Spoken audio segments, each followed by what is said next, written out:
आने वाले युगों में धरती पर जनसंख्या इतनी बढ़ जाएगी, इतने नित नए आविष्कार होंगे कि वातावरण दूषित हो जाएगा, प्राणवायु विषैली हो जाएगी और उस समय श्वास पर यह नियंत्रण मानव के लिए बहुत उपयोगी सिद्ध होगा, जो योग क्रिया का एक अंश है।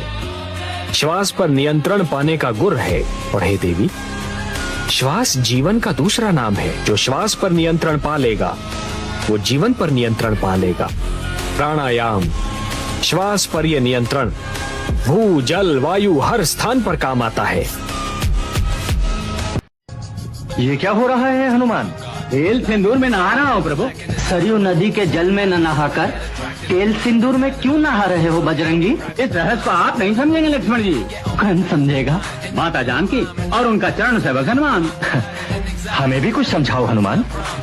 प्रभु, आपने माता जानकी से पूछा कि मांग में सिंदूर क्यों भरती? मैंने तो कभी नहीं पूछा। यही तो बात है प्रभु। माता जानकी इसलिए मांग में सिंदूर भरती हैं कि उससे आपकी आयु बढ़ती है। प्रभु, माता थोड़ा सिंदूर लगाती हैं, आपकी आयु बढ़ती है। मैं रोज सारे शरीर में सिंदूर लगाऊंगा तो आपकी आयु कितनी बढ़ेगी? हनुमान, जब तक पृथ्वी पर राम नाम रहेगा तुम अमर रहोगे हनुमान।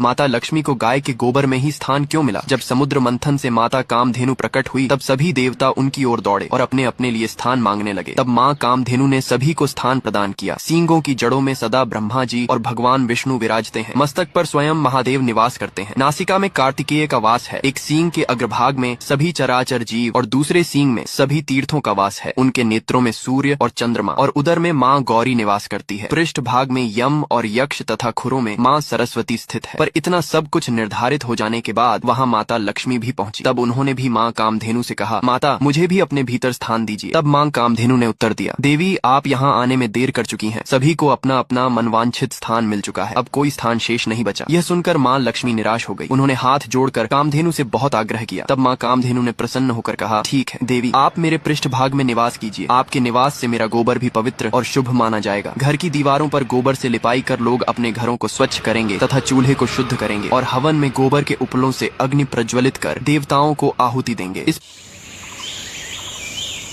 हे वानर, उठ यहाँ से। तुम मुझे पहचानते नहीं, मैं वायुपुत्र भीम हूँ। हे वायुपुत्र, तुम ऐसा करो, मुझे रास्ते का कंकर समझकर मेरे ऊपर से लांग कर चले जाओ। ये क्या कह रहे हो? अरे मैं बलवान अवश्य हूँ, परंतु इतना अधर्मी नहीं हूँ कि एक निर्बल असहाय बूढ़े को लांग जाने का पाप करूँ। हे वायुपुत्र, न तुम मुझे लांगने का पाप करना चाहते हो और न ही मैं हिलडुल सकता हूँ। अब तुम ही बता, मैं क्या करूँ?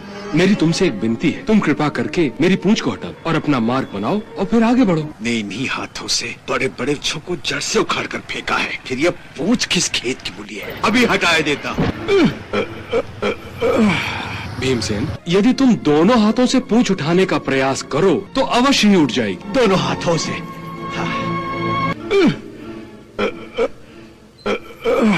अरे भीमसेन, तुमने इतनी जल्दी हार मान ली, वो भी एक तुच्छ सी पूंछ से? तुम तो युवक होकर भी निर्बल की तरह थक गए। ये तुम्हें शोभा नहीं देता। पूंछ ही तो हटाना है, ये तो तुम्हारे बाएं हाथ का काम है। परंतु मैंने अपनी सारी शक्ति, सारा बल लगाकर भी आपकी पूंछ को हिला भी न सका। हे कपिश्रेष्ठ, आप निश्चित ही ईश्वरीय मुझे अपना परिचय दीजिए। मैं प्रभु श्री राम का सेवक हनुमान। हे हनुमान, आप मेरे बड़े मुझसे बहुत बड़ी भूल है। अपने आप को शक्तिशाली मनुष्य समझता था। मुझे क्षमा कर। आपने मेरी आंखें खोलकर मुझे सत्यता का ज्ञान कराया।